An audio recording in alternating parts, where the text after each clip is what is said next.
I'd been preparing for 3 days. The turkey was perfect, golden brown, herb-crusted, exactly how Margaret used to make it. The house smelled like cinnamon and pine, every surface decorated with the ornaments my grandchildren had made over the years.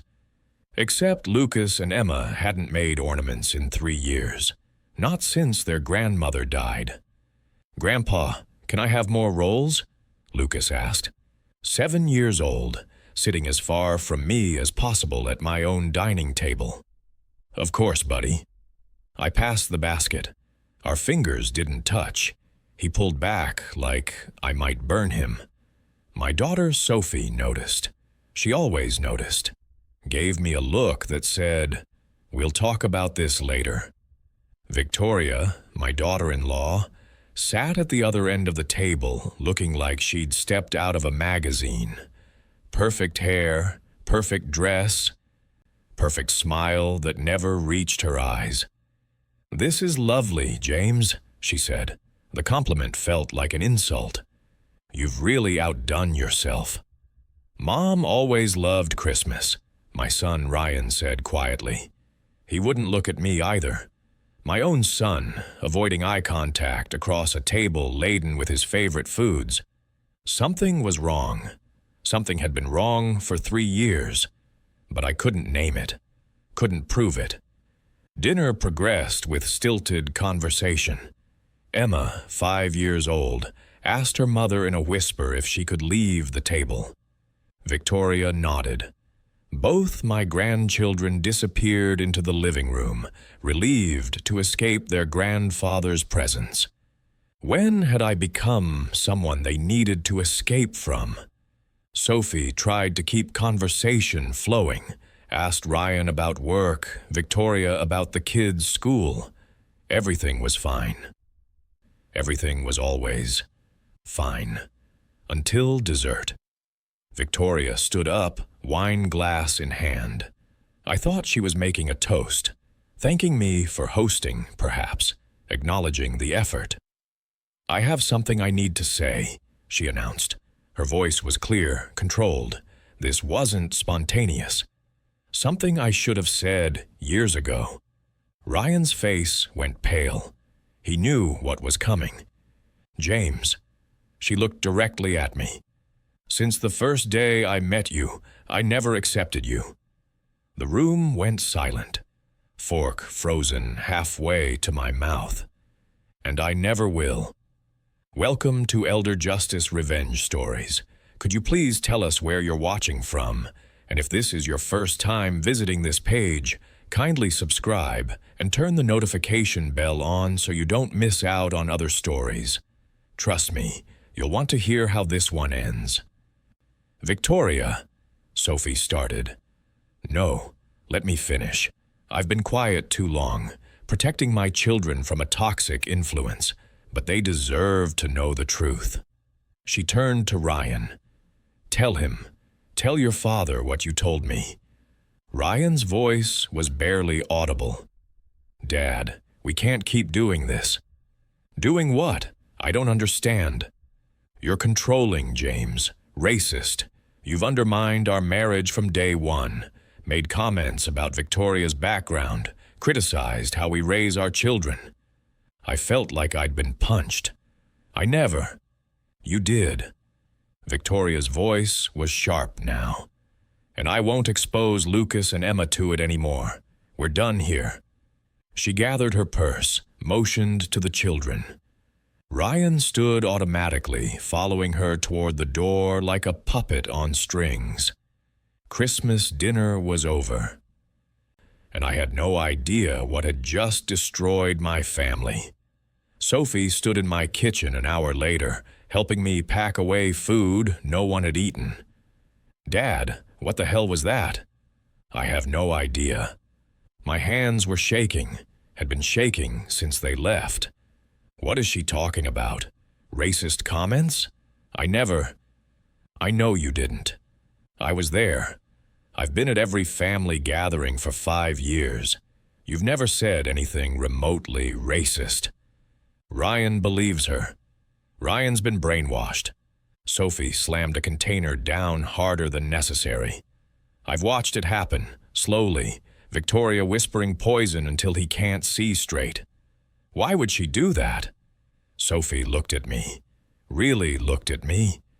Mom's trust, the money, the estate, $2.5 million Margaret had carefully structured to protect our children, half to Sophie, half to Ryan. But Ryan's portion came with conditions I'd never fully understood. What about it? I'm going to call David Brooks tomorrow, Mom's attorney. I think Victoria's been playing a long game, and tonight was her end game. I thought about my grandchildren, how they'd flinched from my touch, how Lucas had asked permission to take a role like I might refuse him, how Emma hadn't said a single word to me all evening. They're afraid of me, Lucas and Emma. They're not afraid of you. They've been taught to be afraid of you. There's a difference.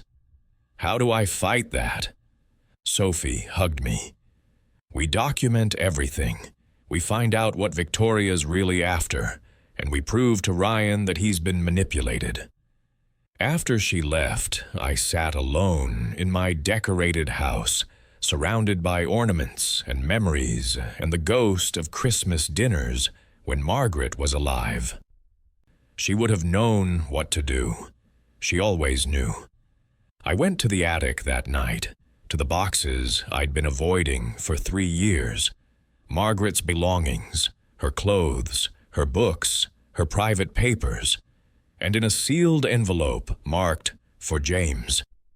If something feels wrong, I found the letter that explained everything. My wife had known. She'd tried to warn me, and I'd been too grief-stricken to listen. Margaret's letter shook in my hands. My dearest James, if you're reading this, I'm gone, and I need you to know something about Victoria. I don't trust her. She's too calculated, too perfect. I've caught her in small lies about her childhood, her family, things that don't matter but shouldn't be lies. Watch her carefully. Protect Ryan. Protect our grandchildren. She's not who she pretends to be. Love always, Margaret. I read it 3 times. Then I let myself remember what I'd been trying to forget. 5 years ago, Ryan brought Victoria to Sunday dinner. She was beautiful, charming, asked all the right questions about our family, laughed at my firefighter stories, complimented Margaret's cooking. She's perfect, Ryan had whispered to me. I think she's the one. Margaret smiled that day, but her smile was careful. Later in the kitchen, she'd said, "There's something rehearsed about her, like she studied for this meeting." "You're being overprotective," I'd told her. "Maybe, but watch her eyes when she thinks no one's looking." I hadn't watched. I'd been charmed like everyone else. The wedding was 8 months later. Victoria wore Margaret's grandmother's veil. She'd asked so sweetly. How could Margaret refuse? The ceremony was beautiful. Victoria cried during her vows. I believed those tears. Lucas was born a year later. Victoria was a devoted mother, brought the baby to visit every week, let Margaret hold him for hours. Everything seemed perfect until Margaret got sick. It was sudden, heart attack. She was only 65, healthy one day, gone the next. At the funeral, Victoria held my hand. "I'll take care of you, James, your family." But the visits stopped 3 weeks later. The baby's teething. It's too hard to get out. Ryan's working late. We can't make Sunday dinner. Maybe next week. Next month became never. When I drove to their house, Victoria was always pleasant, but I couldn't come in. The baby was sleeping. Ryan was showering. They had plans. The door never quite opened wide enough for me to enter. When Emma was born, I met her in the hospital. Held her for 10 minutes before Victoria said she needed to rest. I didn't hold my granddaughter again for 6 months. She's shy around strangers, Victoria explained. I wasn't a stranger. I was her grandfather. But somewhere along the way, Victoria had convinced my grandchildren that I was exactly that, a stranger to be feared. And she'd convinced my son that I was something worse, a threat. Sophie called me at 7 a.m. the next morning. "Dad, I talked to Ryan. You need to hear this." She came over with coffee and a legal notepad covered in her precise handwriting. My daughter, the lawyer, had been investigating. I asked Ryan to give me specific examples of your racist comments, dates, contexts, witnesses. And Thanksgiving 2 years ago, you allegedly made a comment about those people ruining the neighborhood. I wasn't at that Thanksgiving. I had the flu. I know. I was there. You sent soup with me to drop off at their house. Sophie flipped a page. Christmas 3 years ago, you supposedly criticized Victoria's cooking and said something about her kind not understanding American traditions. Victoria didn't cook that year. Margaret was still alive. She made everything. Exactly. Every single example Ryan gave me either didn't happen, happened differently, or has witnesses who contradict his version. Someone's lying. Not someone. Victoria. She's been feeding Ryan false memories for years. Classic gaslighting technique. She describes an event, adds inflammatory details, repeats the story until Ryan believes his version over his own memory. I thought about my son's face last night, the conviction when he said I'd undermined his marriage. He really believes I said those things. He does, because she's had 5 years to rewrite his reality. Sophie pulled out her phone. I called 3 of Ryan's old friends, guys he hasn't talked to in years. Want to guess why? Victoria. She convinced him they were bad influences, that they didn't respect his marriage, that you encouraged those friendships to undermine her. I barely knew those guys. Doesn't matter. She's systematically isolated Ryan from everyone who might question her narrative. His friends, his sister. She barely tolerates me, and you. Sophie showed me her notes, a timeline of Ryan's isolation, family events he'd missed. Phone calls that went unreturned, excuses that all traced back to Victoria. This is abuse, I said. Yes, emotional and psychological abuse, and parental alienation with Lucas and Emma. Sophie met my eyes. Dad, I think she's been planning something from the beginning. Last night wasn't a breakdown. It was strategic. Strategic how? I don't know yet, but I'm meeting with David Brooks this afternoon, Mom's trust attorney. I want to understand the estate structure, because I guarantee you, this is about money.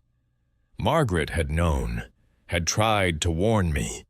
And now her daughter was going to finish what her mother had started, protecting our family from the wolf we'd welcomed into our home. I couldn't sleep that night, kept reading Margaret's letter, searching for clues I'd missed.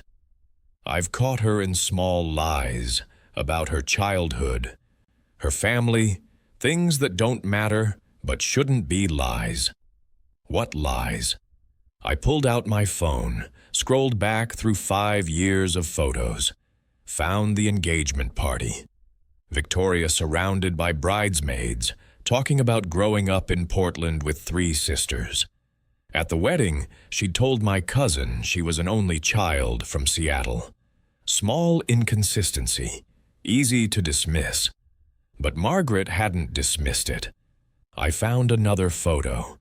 Christmas 4 years ago, the last one before Margaret died. Victoria holding baby Lucas, telling my brother about her father who'd been a teacher. 2 months earlier, she'd told Sophie her father was a lawyer who'd passed away when she was 12. Different stories for different audiences, never quite the same, twice. Why hadn't I noticed? Because I'd been grieving, because Ryan was happy. Because the lies were small enough to ignore, and I'd wanted to believe in my son's perfect marriage. Margaret's letter continued. Watch her carefully. Protect Ryan. How was I supposed to protect him when he wouldn't speak to me? When he believed I was the threat? I called Sophie at midnight. Did Mom ever say anything specific about Victoria before she died? She said Victoria asked too many questions about the estate, about what you and Mom owned, what the house was worth, whether you had life insurance. Everyone asks those questions when planning a family. Not the way Victoria asked. Mom said it felt like an audit, not curiosity. Sophie paused. There was something else. About a month before Mom died, she told me she was worried about the trust. Said she needed to make sure it was structured right. Structured how? To protect Ryan. Those were her exact words. I need to make sure this protects Ryan, even from himself. Margaret had seen what was coming. Somehow she'd known Victoria would eventually show her true nature. I'm meeting David Brooks at 9 tomorrow, Sophie said. Come with me. We need to understand what Mom set up and why. If you've ever had a gut feeling about someone that everyone else dismissed, comment, instinct, and tell us your story. Sometimes the people who love us see dangers we're too close to recognize. The next morning, sitting in David Brooks's office, we learned exactly why Margaret had been worried, and why Victoria had spent 5 years positioning herself for this moment. Before meeting with David Brooks, I did something I should have done months ago. I drove to Ryan's house at 3 p.m., school pickup time. Lucas and Emma would be home. Victoria's car was in the driveway. So was Ryan's. Both of them home on a weekday afternoon, which was unusual. I rang the doorbell. Victoria answered, her expression shifting from surprise to cold calculation in a heartbeat. James, we weren't expecting you. I want to see my grandchildren. They're doing homework. I'll wait. That's not a good idea. After last night, they're upset, confused.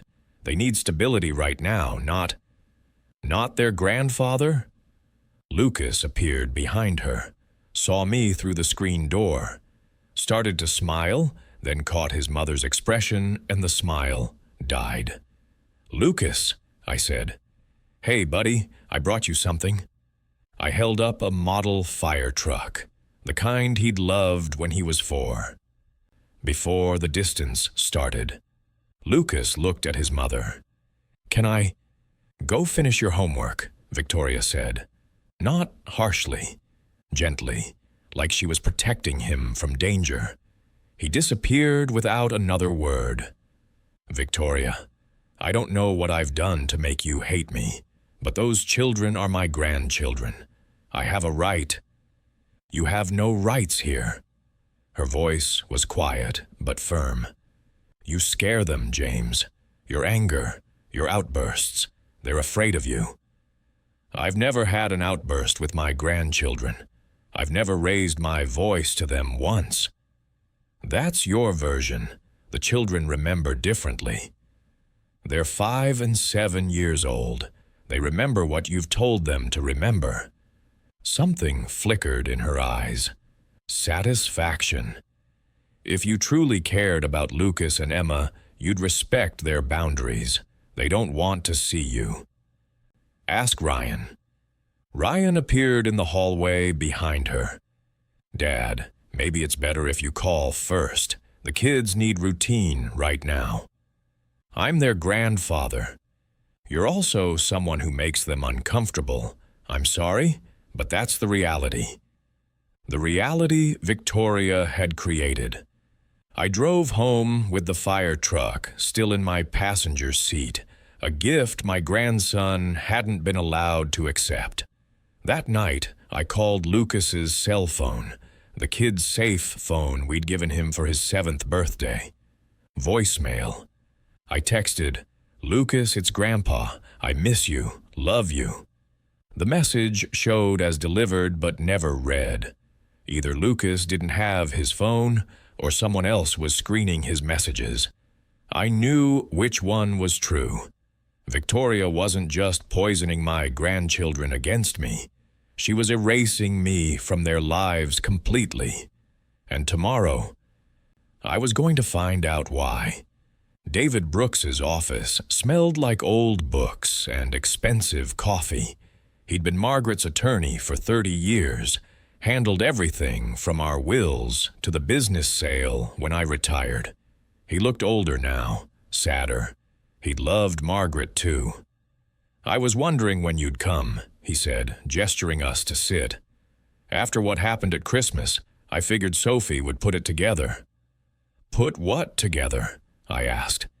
David pulled out a thick file. Margaret's estate documents, trusts, provisions, conditions I'd signed but never fully understood. "Your wife was a very smart woman. She structured this estate to protect both of your children, but especially Ryan." He spread out the trust documents, showed us the numbers. $2.5 million. Margaret's inheritance from her parents, the profit from my contracting business, our investments and life insurance, split evenly between Sophie and Ryan. Except it wasn't that simple. Sophie's portion was distributed on her 35th birthday. Clean, simple, no conditions. Sophie nodded.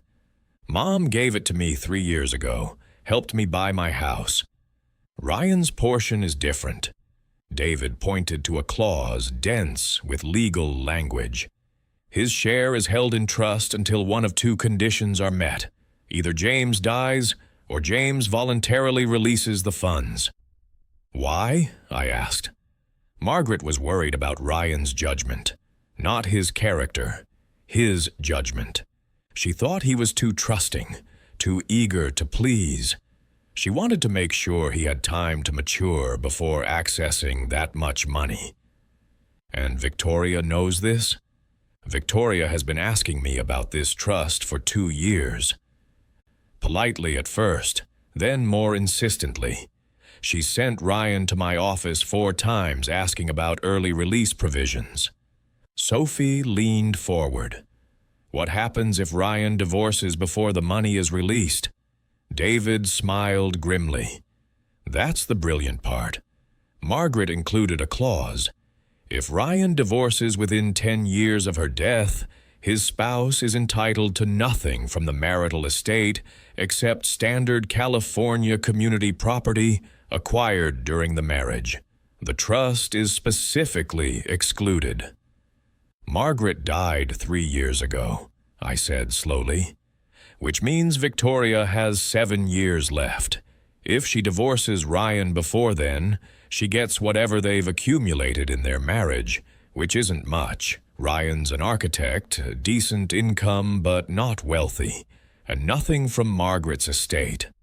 Sophie was already doing the math. "But if James releases the funds now, or if he dies, the money becomes Ryan's asset. Then Victoria can divorce him and claim half in community property." "Exactly. That's why she's been isolating Dad from Ryan, why she destroyed their relationship at Christmas. She's positioning Ryan to choose between his father and his wife." David pulled out more documents. "She's also been trying another approach.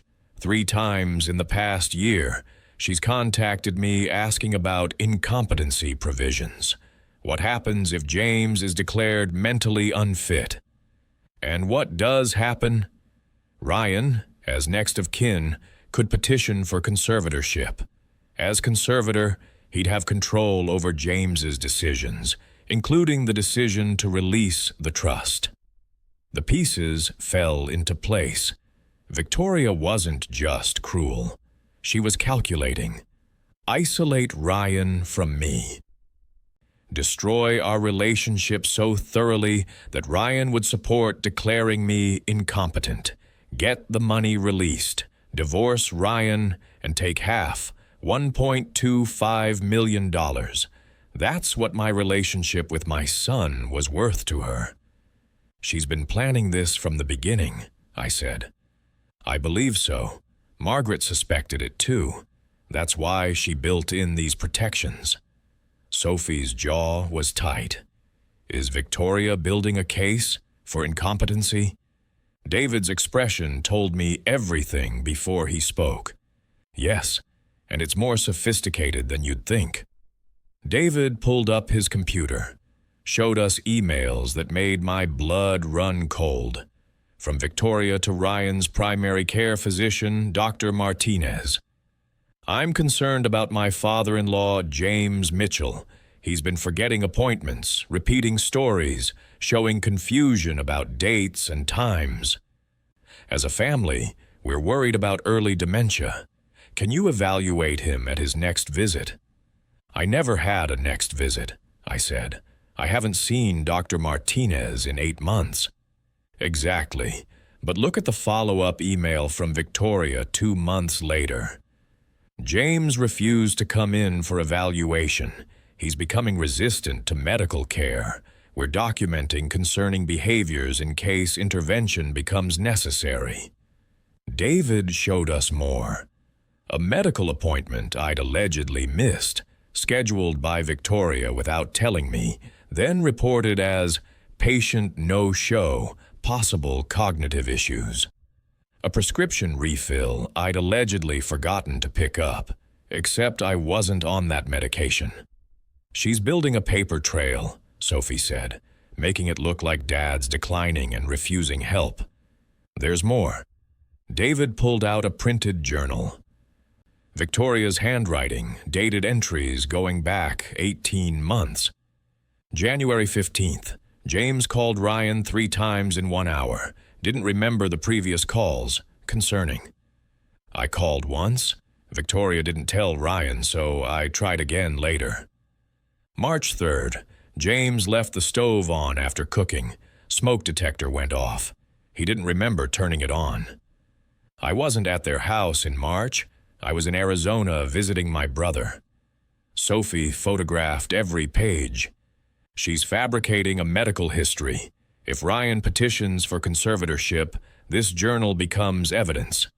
If you've ever been falsely accused by a family member, comment "falsely accused" and share what happened. Sometimes the people who should protect us become our greatest threat. What's her endgame? I asked. David pulled up the timeline. Based on these documents, I'd say she's 6 months from filing.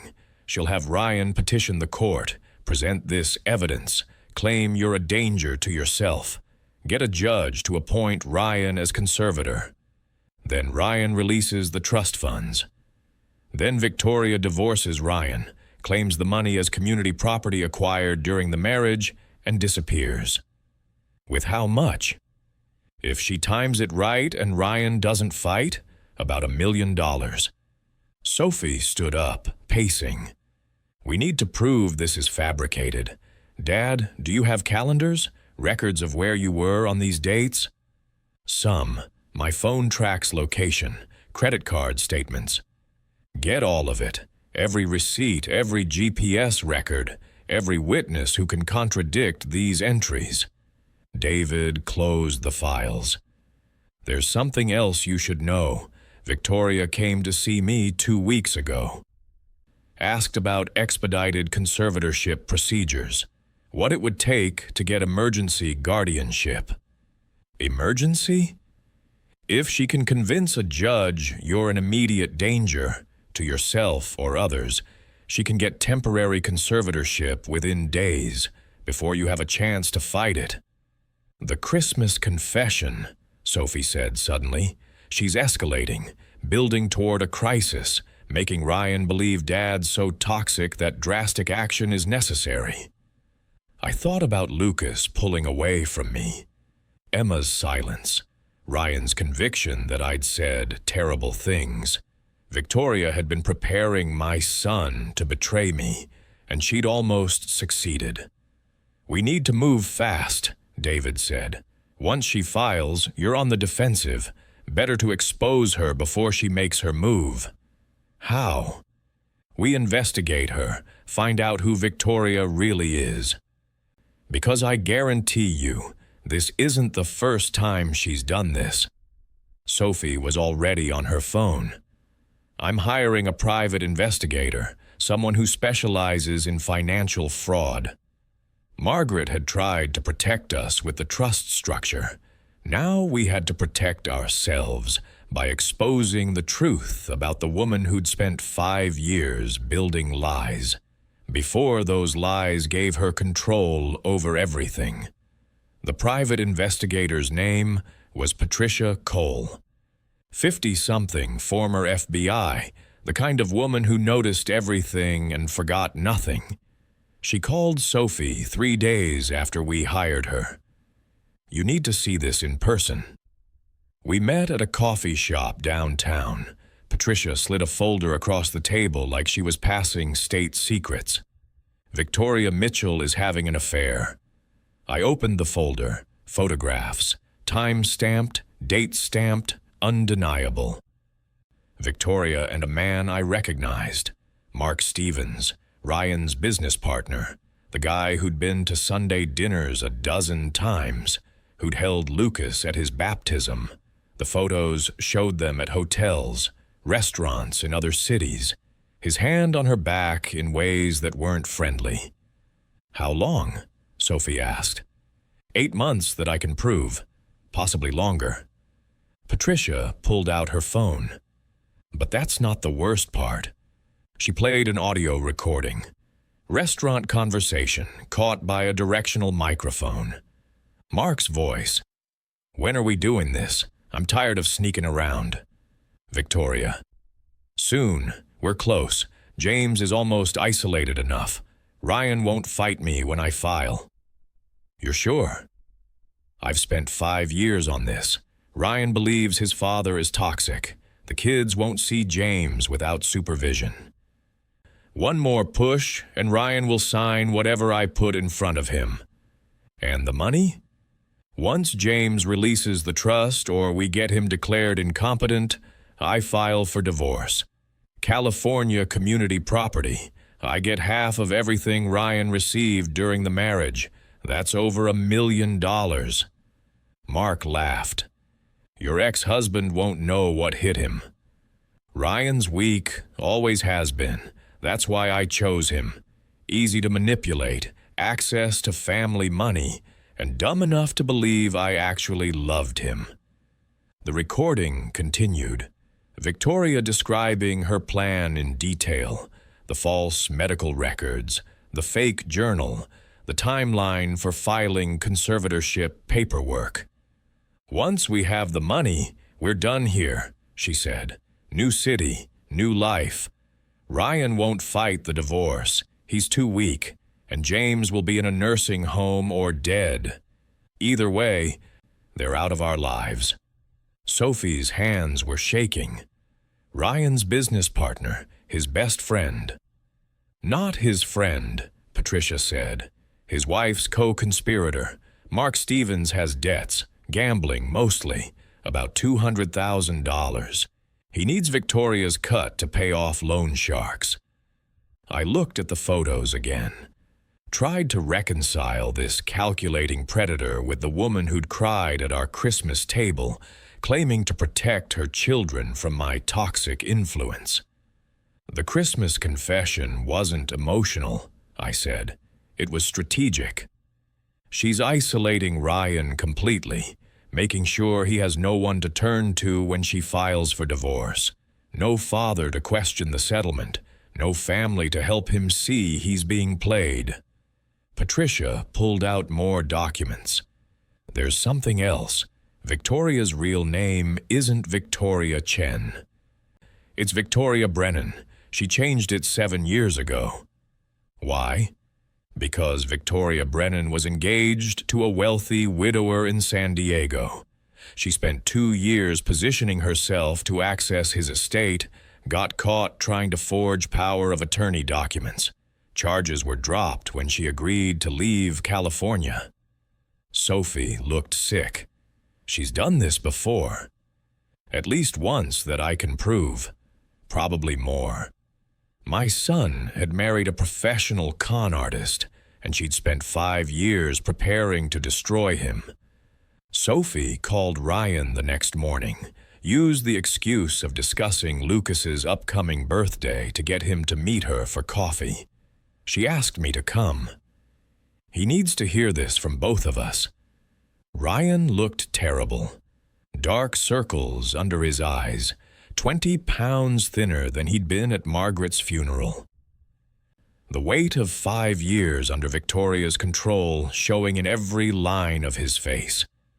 "What's this about?" he asked, sitting across from us like we were adversaries. "Your wife is having an affair," Sophie said. No preamble. Ryan laughed, actually laughed. "That's ridiculous. Victoria loves me. Sophie slid the folder across the table. "Look at the photos. Look at the dates." Ryan opened it, went pale. This is photoshopped. You're trying to... Mark Stevens, your business partner, your best friend." Sophie played the recording, turned it up loud enough that Ryan couldn't pretend not to hear. Victoria's voice filled the coffee shop. "Ryan's weak. That's why I chose him. Easy to manipulate, access to family money, and dumb enough to believe I actually loved him." Ryan's hands trembled. The folder fell to the table. "She wouldn't. She loves me. We have children together." "Does she?" Sophie pulled out more evidence. "Or does she love Mom's $1.25 million? She showed him the trust documents, the timeline, Victoria's emails to doctors, the fabricated journal. She's been building a case to have Dad declared incompetent, to force him to release your trust funds. Then she divorces you, takes half, and leaves with Mark Stevens. No, there has to be another explanation." I spoke for the first time. "Son, when did I make racist comments about Victoria?" "Thanksgiving 2 years ago. You said..." "I wasn't there. I had the flu. Sophie brought me soup at my house, remember?" Ryan's face crumpled. You were there. I remember you were there." "No. You remember Victoria telling you I was there." "She's been rewriting your memories for 5 years, making you doubt yourself, doubt me." Sophie pulled out Margaret's letter.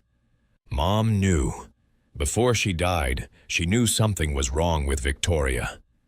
Ryan read it, tears streaming down his face. "I've lost 3 years with you because I believed her, because she told me you were toxic and I was too weak to question it." "You weren't weak. You were manipulated by someone who's very good at it." "She controls everything, Dad. My schedule, my friends. When I can see you. I thought I was protecting my family from your influence, but she was just isolating me, making me dependent on her version of reality. The Thanksgiving I supposedly made racist comments. Do you actually remember it? Or do you remember Victoria's story about it?" Ryan put his head in his hands. "I don't know anymore. I don't know what's real. This is real." Sophie tapped the recordings. "Your wife is having an affair with your business partner. She married you to access Mom's estate. She's been systematically destroying your relationship with Dad to make sure no one can stop her from taking the money and leaving. What about Lucas and Emma? She's been using them too, parental alienation, turning them against Dad so he can't tell them the truth about their mother." Ryan looked at me. really looked at me for the first time in 3 years. "I'm so sorry, Dad." I believed her. I let her turn me against you. I let her poison my children against their grandfather. She's very good at what she does, and she's been doing it for a long time. Sophie showed him Patricia's research, Victoria's real name, the previous con in San Diego. "Your wife is a professional. You weren't the first, but if we stop her, you'll be the last." Ryan wiped his eyes. "What do I do?" "You fight back. We document everything. We expose her before she files for conservatorship. We protect Dad, we protect the kids, and we make sure she doesn't destroy anyone else. She'll take the children. She'll claim I'm unfit. She'll try, but we have evidence of her affair, her fraud, her manipulation. We have Margaret's letter and Dad's location records proving her journal is fabricated. We have enough to destroy her case before it starts." Ryan looked broken, but underneath the brokenness, I saw something else. Anger. My son was finally angry at the right person. "Tell me what to do," he said. "Tell me how to save my family." And for the first time in 5 years, I had my son back. "There's something I need to show you," I said to Ryan and Sophie, "something I've been too ashamed to admit." We drove to my house. I led them to my home office, pulled out a locked drawer I hadn't opened in front of anyone. Inside were 3 phones, recording devices, an external hard drive labeled Evidence 2021-2024. "Dad, what is this?" Sophie asked. "Proof I'm not crazy." After Margaret died, things started feeling wrong. Conversations with Victoria that didn't add up. Ryan repeating things I'd never said. The grandchildren becoming strangers. I thought I was losing my mind. Grief, maybe early dementia like Victoria kept suggesting. I plugged the hard drive into my computer. So I started documenting everything. The first file was dated 6 months after Margaret's funeral, a phone conversation with Victoria. Her voice, "James, I'm worried about you. Ryan said you called him 5 times yesterday." My voice, "I called once, left a message." "Are you sure?" "Ryan said you sounded confused, repeated yourself." "I left 1 message, that's all." "Well, Ryan's concerned. Maybe you should see a doctor, just to be safe." Ryan listened, his face pale. "She told me you called 5 times, that you were agitated and confused. I believed her."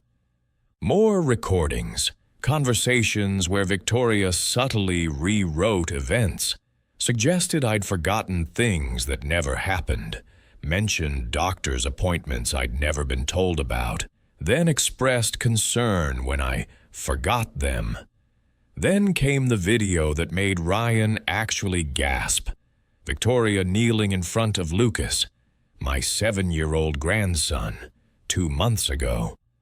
"Lucas, when the nice lady asks you about Grandpa, what do you say?" Lucas, uncertain. "That he's nice?" "No, sweetheart. Remember? Grandpa gets angry sometimes. It scares you." "It does?" "Yes. Remember at Christmas when he yelled at Mommy?" "I don't remember that." "Because you blocked it out, baby. It was scary. If anyone asks, you tell them Grandpa scares you. Can you do that for Mommy?" Lucas nodded, wanting to please her.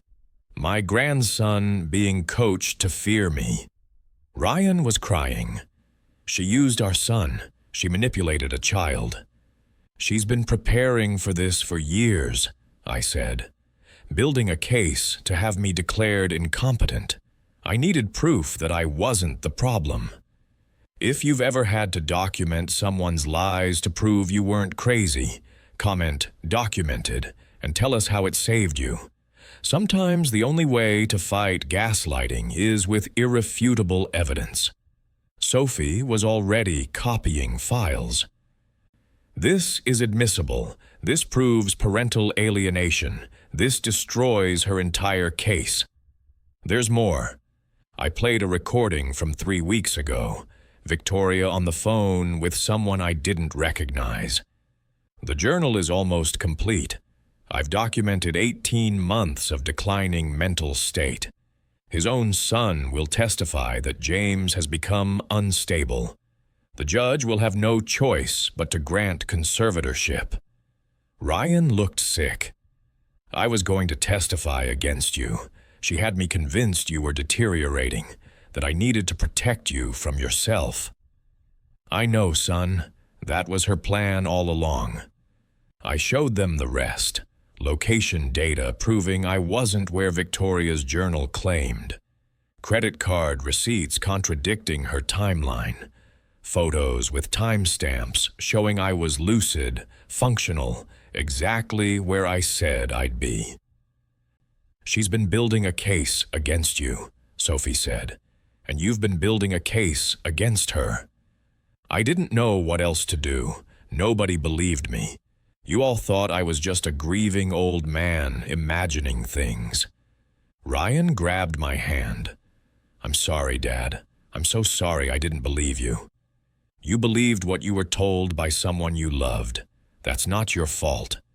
Sophie was already planning. We confront her, show her we know everything, give her a choice, walk away quietly, or we destroy her in court. She won't walk away, I said. She's too close, too invested. Then we destroy her. Ryan asked Victoria to meet at their house the next evening, told her we needed to have a family meeting, discuss Dad's situation. She arrived perfectly composed, sympathetic smile in place. Ready to play the concerned daughter-in-law worried about her aging father-in-law's decline.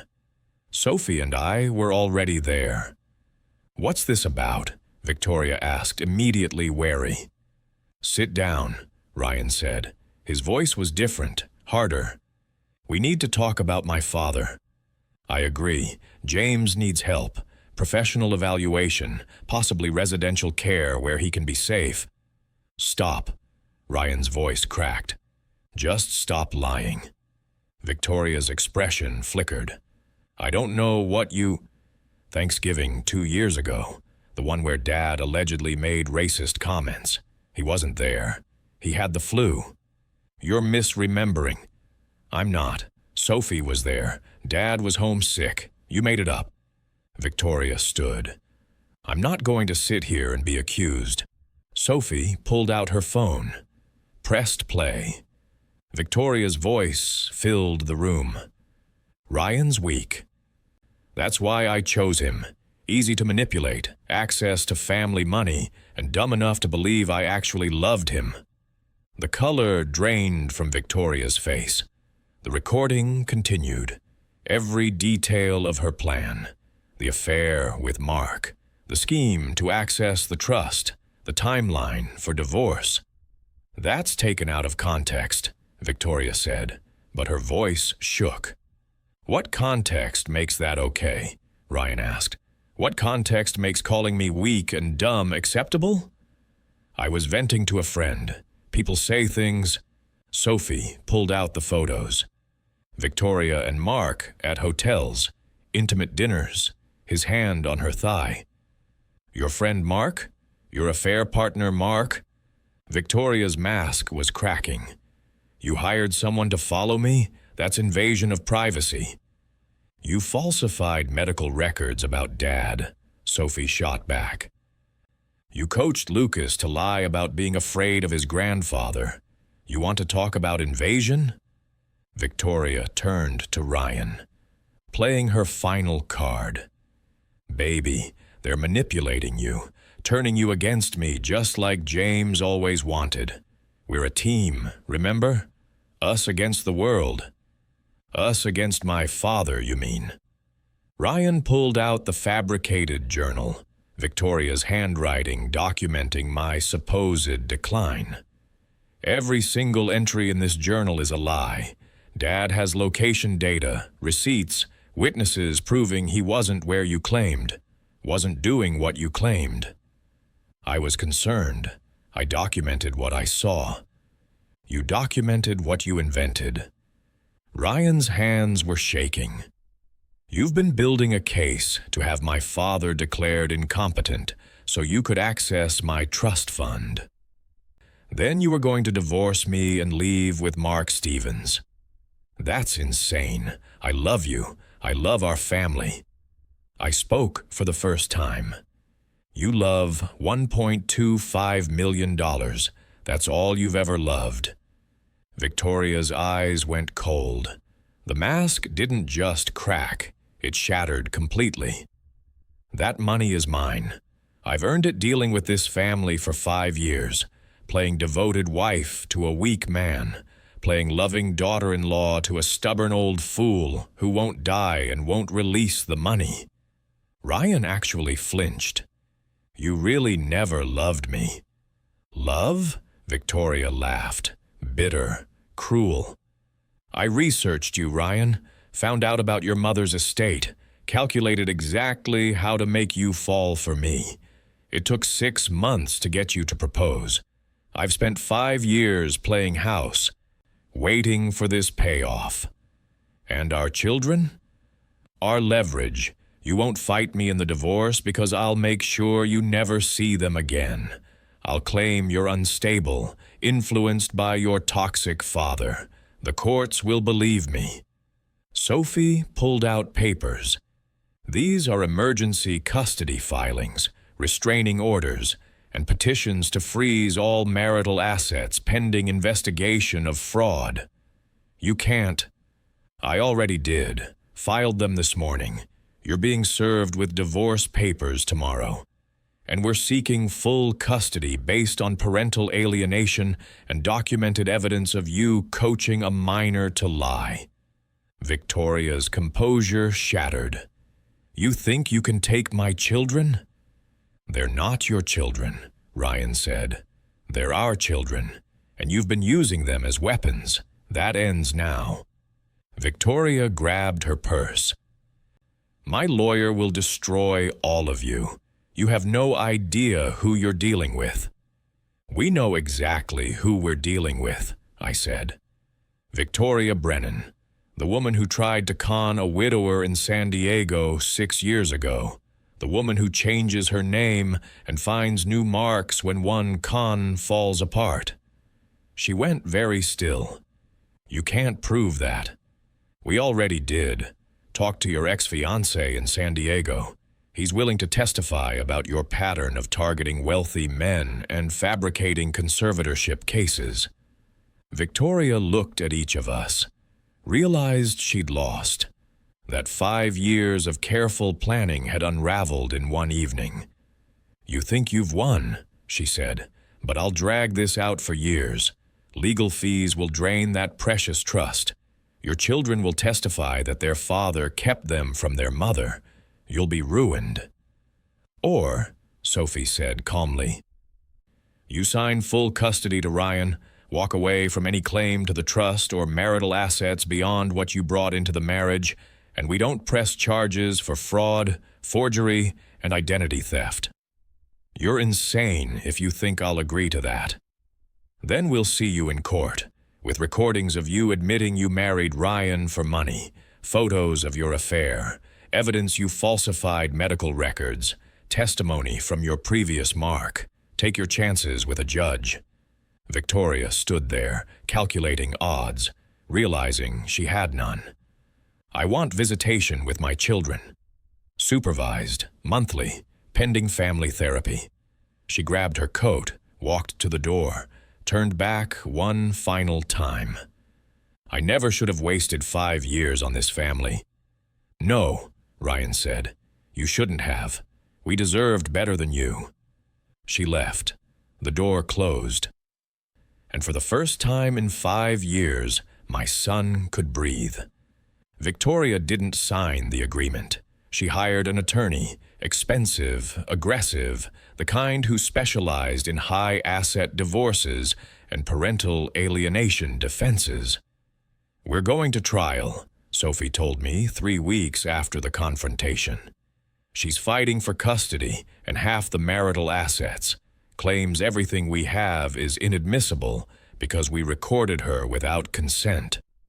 California was a two-party consent state for recordings. Victoria's lawyer argued that every piece of evidence we'd gathered was illegally obtained. But Sophie had anticipated this. The recordings Dad made were for his own protection, documenting potential elder abuse. That falls under an exception.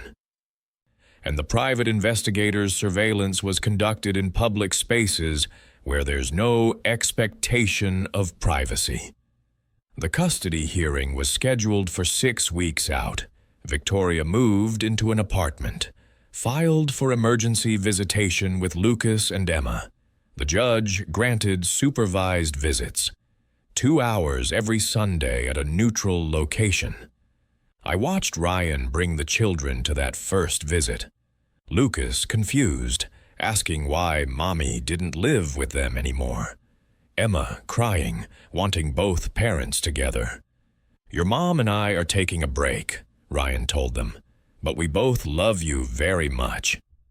Victoria's supervised visits lasted 3 weeks before she stopped showing up. Too humiliating, her attorney claimed, being watched like a criminal while visiting her own children. The trial began on a Tuesday in March. Family court. Judge Catherine Morrison presiding. Victoria's attorney presented her as the devoted mother trying to protect her children from an unstable father, influenced by a manipulative grandfather. Ryan Mitchell has been controlled by his father his entire life, the attorney argued. His father manipulated him into believing his devoted wife was having an affair, turned him against the mother of his children with fabricated evidence. Then Sophie presented our case. The recordings played in court, Victoria's voice admitting she married Ryan for money, calling him weak and dumb, planning to leave with Mark Stevens once she got her share. The video of Victoria coaching Lucas to fear me. A 7-year-old being manipulated to lie to court officials. Patricia Chen, the family therapist, testified about parental alienation. Victoria Mitchell systematically isolated her children from their grandfather. She created false narratives, coached them to express fear, and used them as pawns in her scheme to access family money. Mark Stevens testified too, cut a deal to avoid charges. Victoria approached me about the affair, said her marriage was a business arrangement that was almost complete. Once she got the money from Ryan's trust, we were supposed to leave together and split it. Did you love her? No. I owed money to some dangerous people. She offered me a way out. Victoria sat stone-faced through it all, occasionally whispering to her attorney. No tears, no emotion. The mask was gone.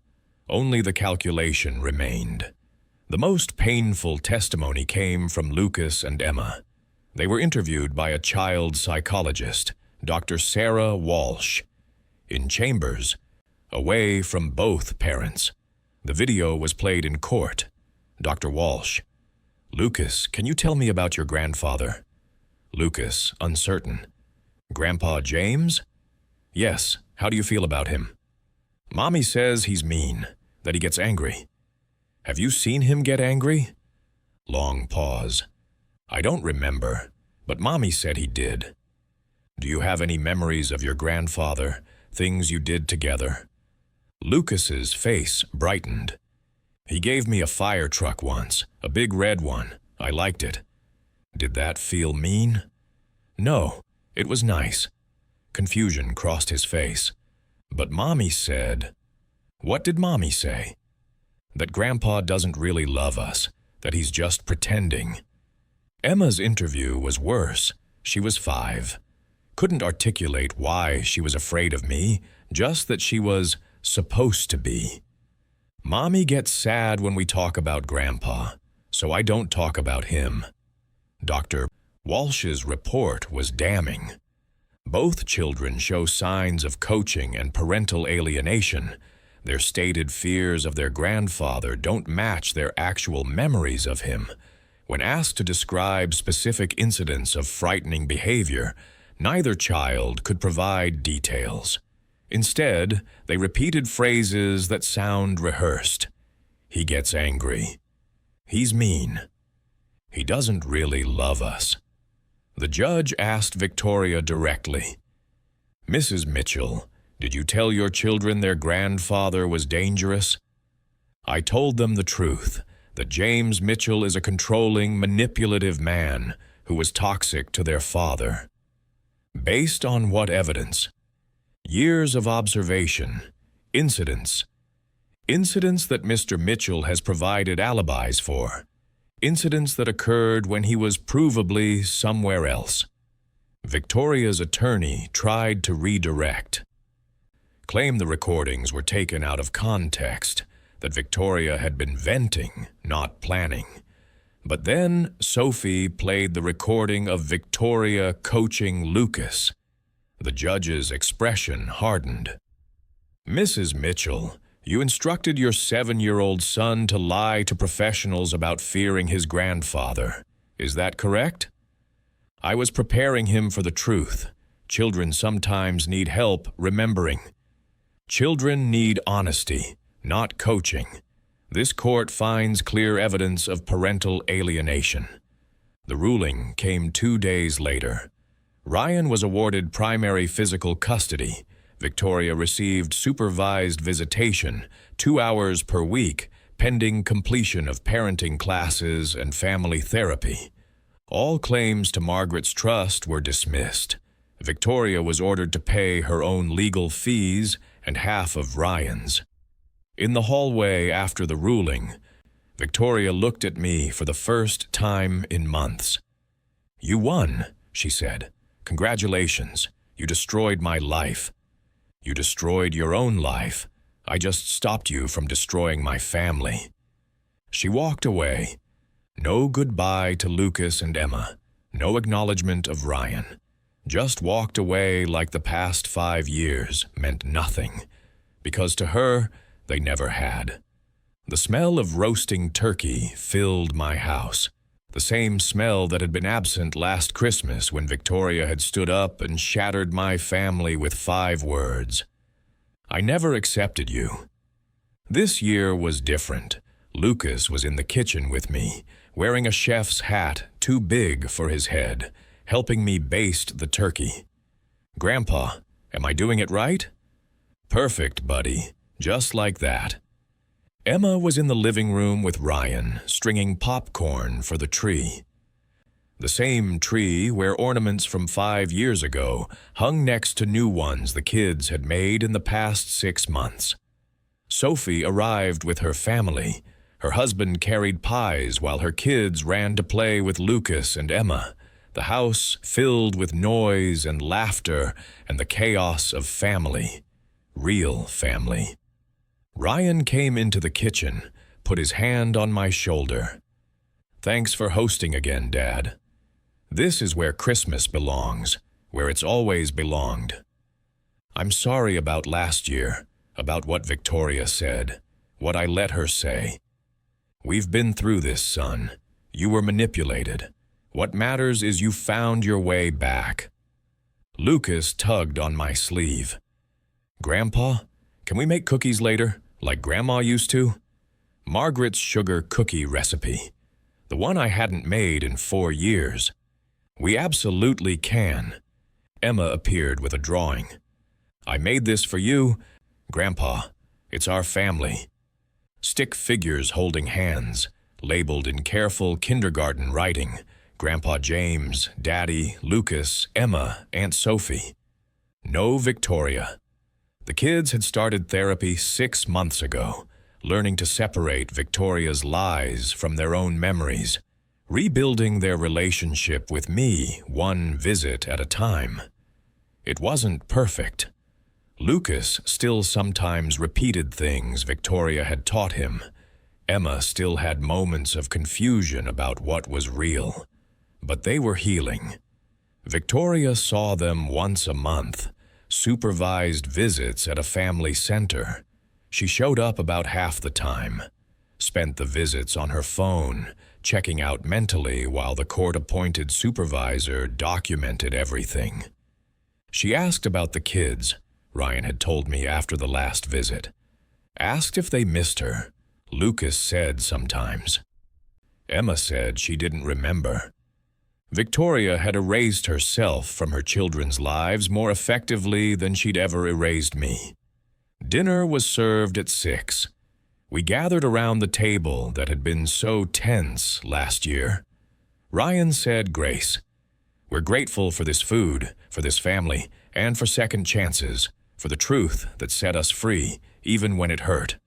Amen. Amen, we echoed. Lucas told a joke he'd learned at school. Emma spilled her milk and cried until I told her it was okay. Everyone spills sometimes. Sophie's kids argued over the last role. Normal, messy, real. After dinner, Ryan found me in the kitchen washing dishes.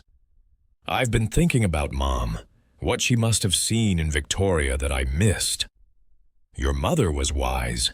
She knew to protect you even after she was gone. The trust, the conditions. She built in safeguards because she knew I might need them. She loved you. That's what parents do. We protect our children however we can. Ryan was quiet for a moment. Victoria told me once that you never accepted her, that from day one you looked at her like she wasn't good enough for me. I never said that. I know, but looking back, I wonder if some part of you saw what Mom saw, something off, something calculated. I thought about it, about Victoria's perfect performance, her rehearsed charm. Maybe, but I wanted to be wrong. I wanted you to be happy. I thought I was happy, but it was just comfortable, easy. She made all the decisions so I didn't have to think. I thought that was love. And now? Now I know love is messier. It's Lucas spilling milk and Emma's endless questions. It's you teaching them to cook and Sophie forcing family therapy. It's hard and complicated and real. Lucas ran in. Grandpa, Dad, we're making cookies now. We spent the next 2 hours in flour-dusted chaos, Lucas and Emma decorating cookies with enough frosting to send them into sugar comas, sprinkles everywhere, laughter echoing off the kitchen walls. At bedtime, both kids hugged me goodbye. I love you, Grandpa, Emma whispered. I love you too, sweetheart. Lucas held up a cookie decorated to look like a fire truck. I made this for you because you were a firefighter, and firefighters are heroes. I wasn't a hero, just a grandfather who'd fought to stay in his grandchildren's lives. But to Lucas, that was enough. After everyone left, I sat in my living room surrounded by the debris of Christmas. Wrapping paper, cookie crumbs, toys left behind. I pulled out Margaret's letter, read it for the 100th time. Protect Ryan, protect our grandchildren. She's not who she pretends to be. I'd failed at first. Let Victoria isolate our son.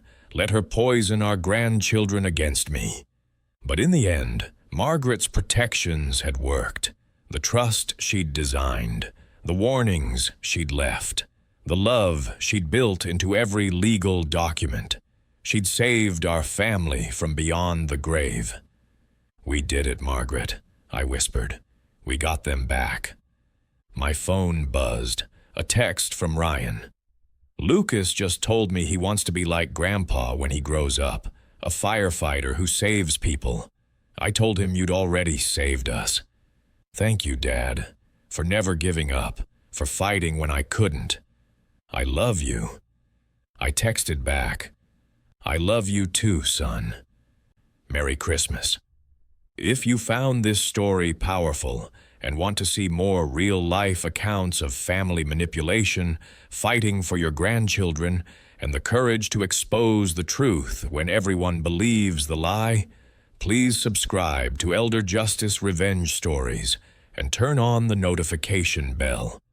Your support helps us share stories that matter. Drop a comment below and let us know.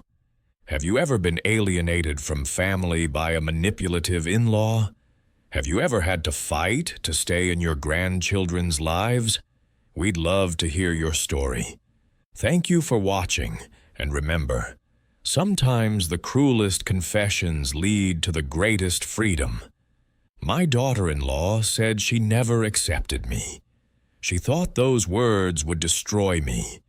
Instead, they destroyed the lies she'd built for 5 years and gave me my family back.